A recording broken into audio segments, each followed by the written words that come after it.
all-wheel drive applied to motorcycles to make a faster off-road machine. And we join the ranks of rallying enthusiasts competing in the historic cars of the 60s. Hello and welcome to this week's Top Gear. We're at the Jim Russell Racing School at Donington Park, one of several such schools around the country whose aim in life, at least in part anyway, is to find the next Nigel Mansell or Ayrton Senna. The Jim Russell School has its own celebrated list of graduates that includes our own Tiffany Dell. The pupils come from all over the world, of course, but there's a real pleasure in finding a British driver to challenge at the top because a real gap has opened up. This year at Formula One, for example, there are only 3 regular British drivers compared with half a dozen Frenchmen and about 14 Italians. So later in the programme, we'll be looking at schemes to do something about that, to raise the standard of driving talent to equal that of British management and British design at Formula One level. But we start tonight with people carriers. It was the evergreen Volkswagen microbus that really started the trend towards these large family cars that aren't quite minibuses some 40 years ago. But things really changed with the Renault Espace, the first purpose-built people carrier. And Chris Goff has been testing 2 of the latest releases in this growing class.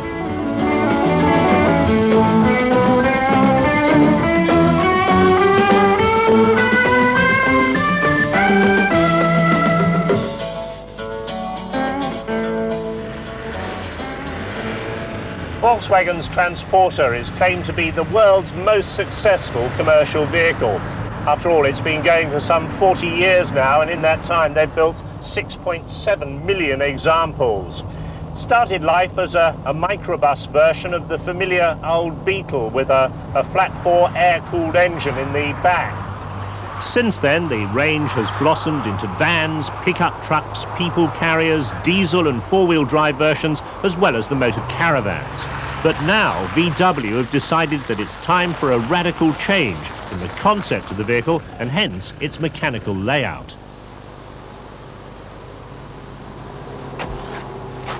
Well, here it is, the new Transporter and Caravelle range, and it's radically different. They've taken the engine from the back, put it up here at the front, driving the front wheels. Now, of course, that means the driving position is much further back than the old Transporter with the Ultimate in forward control.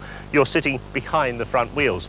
But you haven't lost as much space as you would have done in, say, a Renault Espace or a Nissan Prairie, because they put the engine in transversely, and they've done a very good job of packaging it at the front here. Of course, that has had an effect on the interior.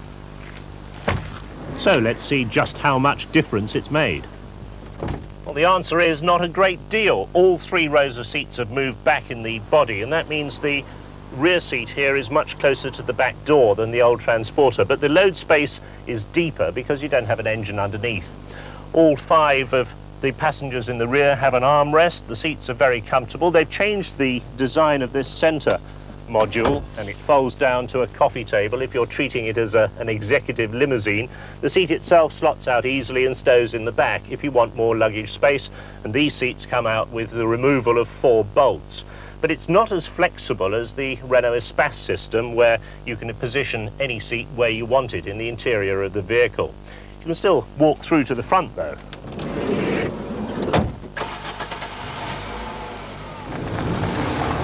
As you pull away, you're immediately aware that this is a much more conventional petrol engine than the old Transporter. They're derived from the Audi range, 2-litre 4-cylinder petrol, 2.5-litre 5-cylinder petrol, and a 5-cylinder diesel.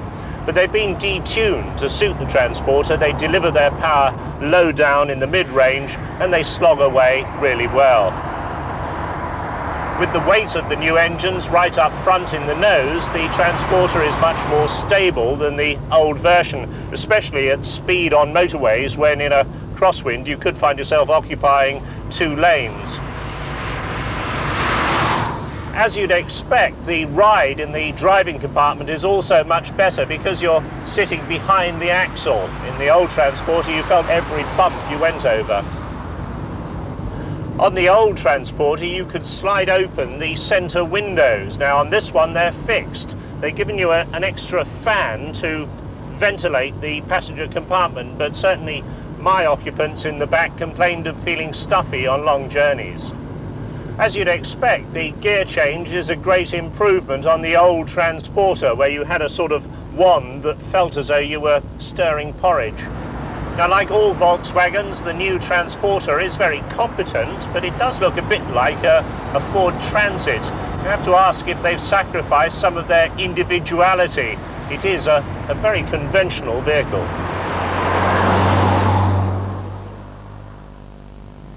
That's certainly not a charge you could see levelled against this vehicle, the new Toyota Previa. It's like a giant egg on wheels, something you'd expect to find on a designer's doodle pad, but they've gone ahead and made it. It's a big vehicle. It's in the same class as the Volkswagen Transporter, and it's quite a lot bigger than Renault's Espace. Inside, the styling is just as unconventional, very space-age looking, deep scallops in front of the driver and passenger, and this very prominent centre binnacle bringing the radio and heater controls within easy reach. Lots of stowage space both in the front and the back of the vehicle. Previa is a full 8-seater compared to the Transporter, although this extra seat does rather restrict access to the interior of the vehicle, but you can push the middle row forward and then all occupants have plenty of leg and head room. And an aspect of the sheer length of the vehicle, there's plenty of luggage space, even with 3 rows of seats. Now, if you need more luggage space, this rear row folds up very neatly against the side of the vehicle. This one does the same, and then you've got an enormous amount of storage area. What you mustn't do when you put it down again is what I did and pull the release. The back flies up and smacks you in the face. Now, the remarkable design of Previa is continued in the mechanical layout. They put the engine between the front seats, but they've laid it on its side, so you really wouldn't know it was there. As you'd expect, with an engine in this position, access is pretty disastrous, a mechanic's nightmare through a tiny little hatch. But it's only intended for reaching the dipstick and refilling the sump after an oil change. All the routine maintenance of checking the levels, including topping up the engine oil reservoir, is done under the bonnet. And that's where you'll find the battery and air filter, but also the alternator and the power steering pump.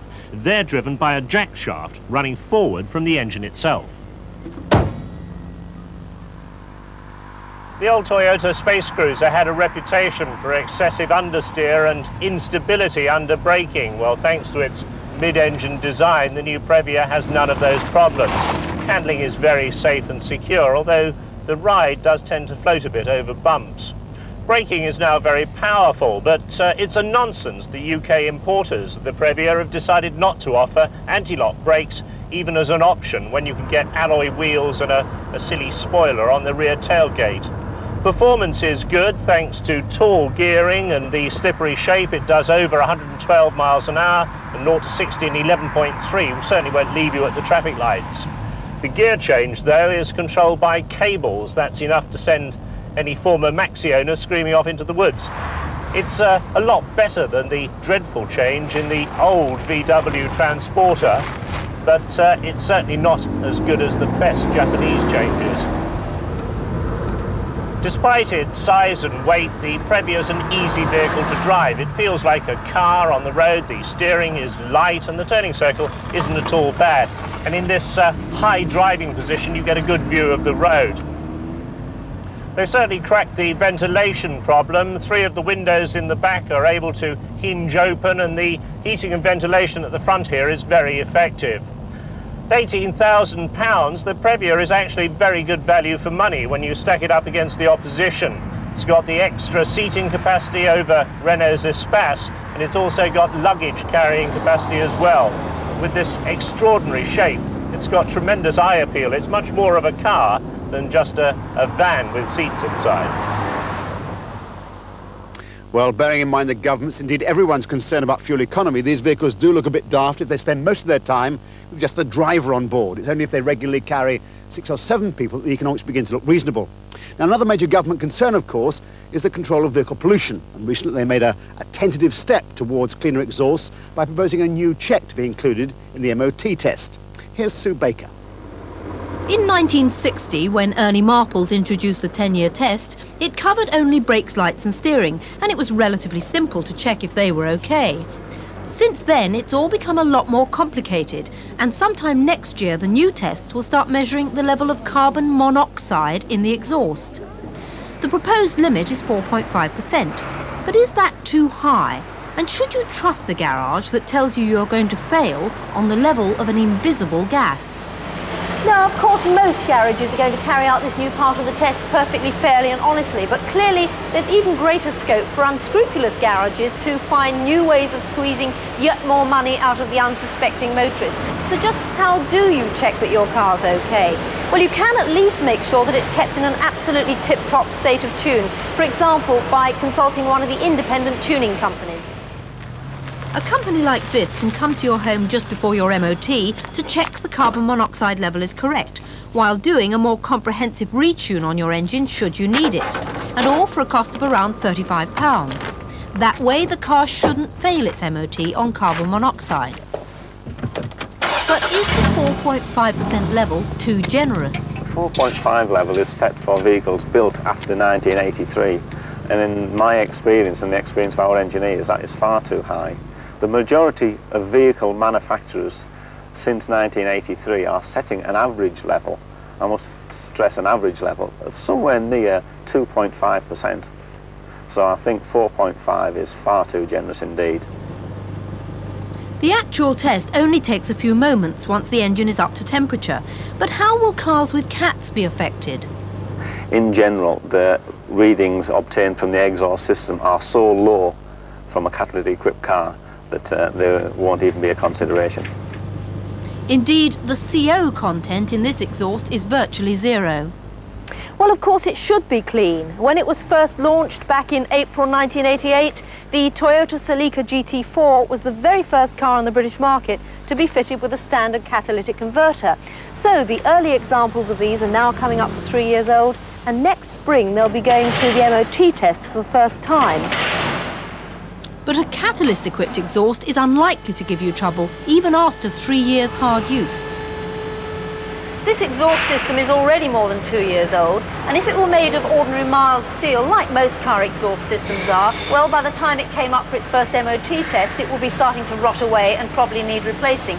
But it isn't. It's all made of stainless steel, and the catalytic converter up there is encased in stainless steel, so the whole system should be good for 100,000 miles. After all, there's nothing much to go wrong with it if it's not poisoned by leaded fuel. Any exhaust pollution is likely to be caused by a failure in the engine management system, and on some cars like Volvo's, a warning light tells you as soon as a fault occurs.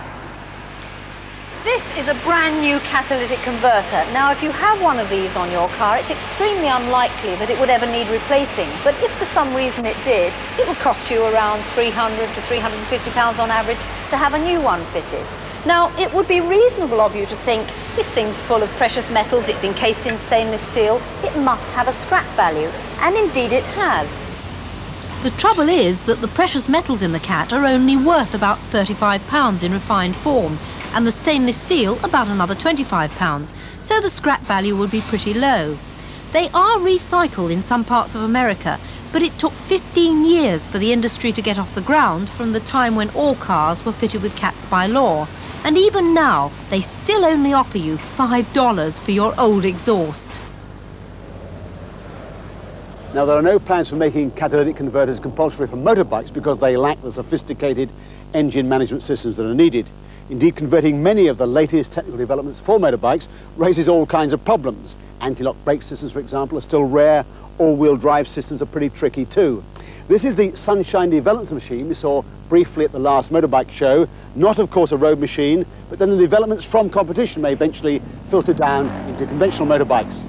Our motocross expert, Vic Allen, took this machine for a test off-road. To give the two-wheel drive bike a realistic test, we took it to a tough training track on Clee Hill in Shropshire. I started by learning the course on my own British four-stroke PBH with a new single-arm rear suspension system. Heavy rain had left the muddy and rutted circuit in a very tricky condition. In fact, the good low-speed torque of the four-stroke was to prove quite an advantage.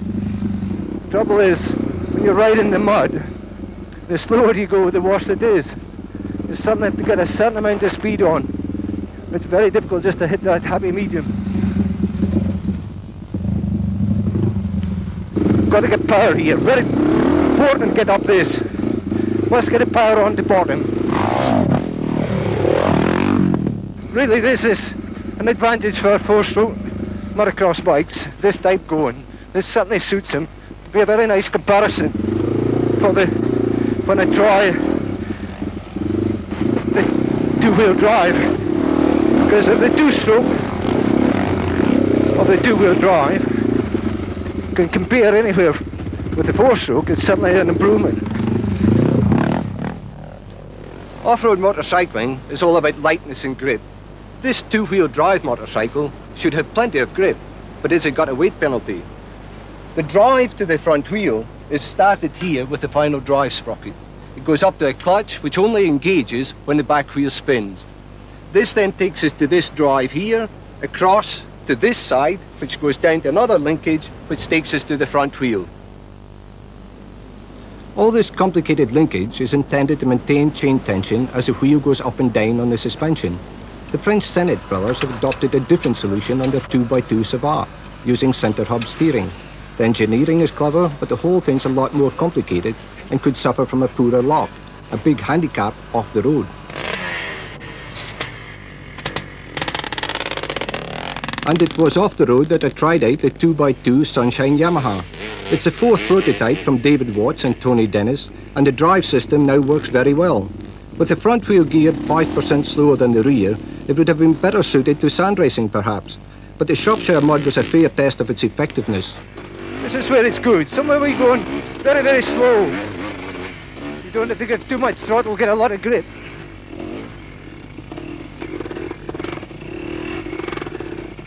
That's sometimes when you feel a little bit heavy to steer with a two-wheel drive. Right here, it's very difficult to get done, where I could get power on it very early with single-wheel drive. This one drives very good, but the only trouble is, it takes a long time to be able to get it on. Jumps, no problem at all. This bit's tremendous. Braking effect is colossal. This particular bit seems to get too much grip. There's a grab the edge of ruts and want to drive itself out of it instead of just following it round. You can hear the motor, you can really make it pull, and that is certainly a benefit. Very good for enduro riding through trails, through trees where it's very slow and tricky. This would be superb. Well, it certainly gets plenty of grip. The problem is, it makes your arms tired. Does it have a future in the off-road competition market? Maybe. But the interesting thing is, does it have a future on the ordinary road bike? Now, this is the new Formula Junior racing car that will be used here at Jim Russell from next year. It replaces the old Formula 4s that have dominated single-seat training in this sport for the past 20 years. So it provides another possible link between karts, where most drivers spend their early years, and the vastly more expensive, more sophisticated senior machines. So now the possible choice is between Formula 4 with treaded road racing tyres and Formula Junior racing on slicks, before moving on to something like Vauxhall Lotus or Renault or Forward, where the driver also has to cope with the problems of aerodynamics. All in all, it presents the young driver with quite a confusing choice. So to help sort out the differences, we're planning for Tiffany Dell to carry out a group test in the spring series. So if the machinery is in place, what about the drivers? Well, McLaren and Autosport have got together to promote a new award designed to help talented young drivers get to the top. 6 finalists were selected on the basis of their results over the 1990 season in a variety of different championships, from karts to Formula Ford. The judges in this section included former McLaren drivers like James Hunt and John Watson, well able to recognise driving talent, whatever the merits of the machinery being used. A key element in the competition was physical fitness and aptitude, assessed at Billy Dungall's Bio-Training Centre in Austria. A variety of tests were used to measure fitness, recovery rates, concentration and coordination, all emphasising the athletic requirements of today's top drivers.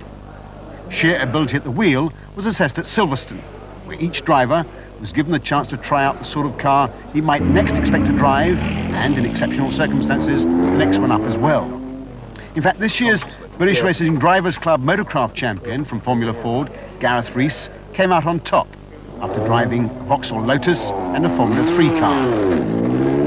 The overall winner will be announced next month, but there's already been one winner chosen on the basis of his brilliant performance in Formula Ford last season, David Coulthard. Now, as his prize, he's had a test drive in a Formula 3 car. He will have a go in a Formula 1 McLaren. David, how did the Formula 3 drive go? It went very well. My times were very close to this year's champion, Mika Häkkinen, so I'm looking forward to next year. Sounds very good. What about Formula 1? Well, I actually have a test in the McLaren at the end of this year, so I'm looking forward to that very much. Best of luck.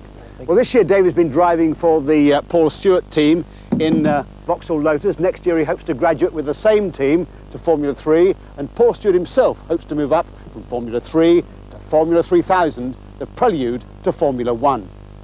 Now, we'd hope to tell you more about this carefully planned staircase for talented drivers devised by Jackie Stewart in an item on his son's racing team. I'm afraid we're unable to, but we hope to return to this theme in the spring series. We turn instead to rallying and the Top Gear Historic Rallying Championship. Chris Goffey took part in the Telford Stages Rally back in the summer. If Top Gear was to lend its name to the Heritage Rally Championship, it seemed only right that we should do more than simply stand on the sidelines and watch the competitors. At least, that's what they told me in the office. So I found myself back in my racing overalls with an ex-works Mini Clubman to drive in the second round of the championship at Telford's Town Park. We were to start at number 24 from the 60-strong entry list. But in front of me was a fabulous pre-war BMW sports car. We bought the car to enjoy many years ago now, and well, I'm still enjoying it, you know. Do you think too many of these things end up locked up in a museum and never see the light of day? Yeah, well, this normally lives in a museum, but I do like to bring it out. So the climb in value of something like this hasn't deterred you from sport? I take it a little easier than I used to be honest, yes. So if we catch you up on the stage, I'll let you by, yeah, without a doubt. Thanks very much. This is the time when the butterflies really start flying around your stomach. We're just coming up to the start line for the first stage, and my brave co-driver here is just about to find out how terrible I am at stage rallying. The car, I must say, feels very strong and plenty of power, but it's the first time I've driven it in anger, and just those 20 feet back there, it does seem to move around on the road a lot. And since these roads are so narrow, there's very little room for error.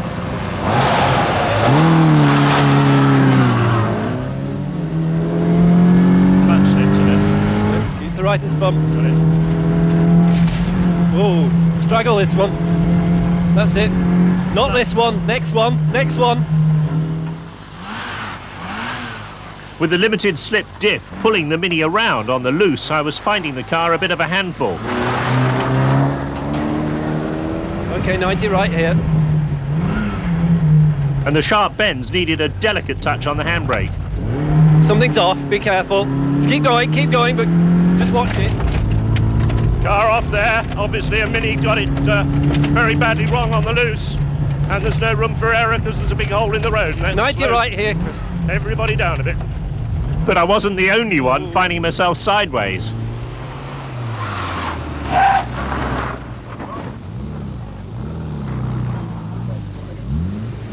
Well, it's very slippy with all these ball bearings all over the place, and we've got rather hard tyres, not these very modern tyres. We scattered a few spectators and ended up pointing down the road we wanted to go, so we didn't lose a lot of time. People get so much pleasure out of seeing the car that to have a car that's 40 years old, that was, you know, in its day one of the greatest sports cars, winner of Le Mans in 1950, 51 and 52. It seems a pity not to have them out here where people can actually see them. Well, you're hardly wrapping this in cotton wool, are you? We've seen you doing some quite exotic exhibits out there. You know? Yeah. Well, when you're out there and someone goes 5, 4, 3, 2, 1, it's just hit the pedal and you go, and you really... No, that's not true, Trevor. I actually said there's a TV camera up there, and so he then spun it. So just for you. Ah, right.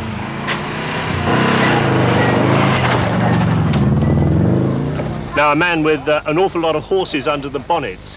Ron, you've got a beautiful Ford Falcon, but it must be a real handful on this tight course. It's a big handful. It's a bit too big for the narrow roads here, and I've got to try and keep both sides of the car on the road. Normally in my rallying career, it's trying to keep one side on the road. But... Now, what's it like to drive? I noticed you wrestling with the wheel out there. Well, I haven't got power steering, and My rally cars for the previous 10 years have had power steering, so I'm wimp here. They've got empty overalls, so I've got to go on a muscle building course. And it's 5 turns of the wheel, five turns of the wheel, and I've only got one end, and the other end I've got to hold it in gear. It jumps out of gear. But despite that, you're enjoying it? Yeah, it's great fun.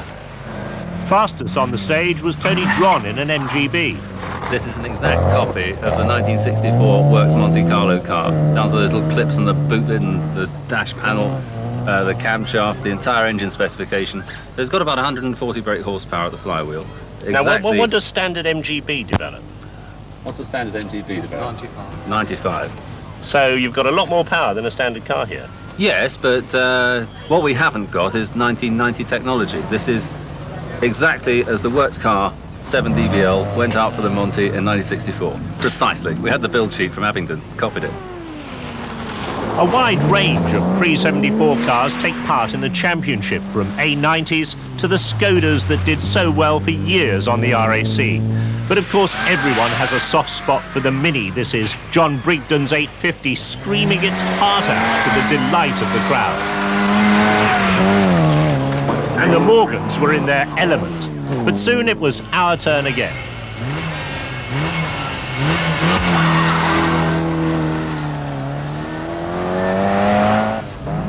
With a bit of practice round the stages, we were getting a bit quicker now, and I was getting the hang of the Clubman's handling, its peaky engine and that narrow gear change gate.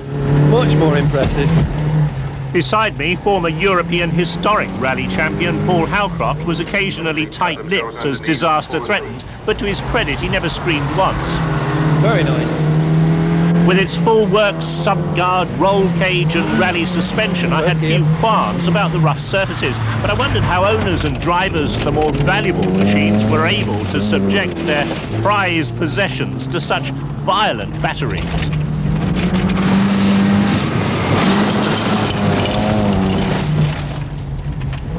I developed a nasty habit of jamming on the fly-off handbrake, which did some of our stage times no good at all. But as the event wore on and the shadows lengthened, we'd slipped only 5 places down the rally order, and on one stage we'd been 14th fastest. Right here.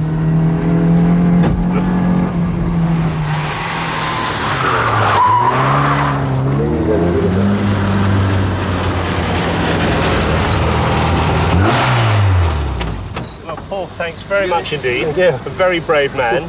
Well, thoroughly enjoyed it. What was I doing wrong on this event? I don't think you did very much wrong at all, Chris. I think you did very well. If you'd been used to the car, if you'd driven it every weekend or every other weekend, I think you would have been 10 seconds around faster easily. Paul, if you're going to do it again, let me know. I'd love to come along. Well, we didn't finish particularly high up the pecking order, and that was primarily due to driver failure, but it's been a very enjoyable event and an eye-opener as to just how hard these guys try in their historic rally cars. Well, the last round of that competition takes place on the 25th of November at Clumber Park in Nottinghamshire, using the same special stage, in fact, as the Lombard RAC. So historic rally cars in the morning, modern-day rally cars in the afternoon.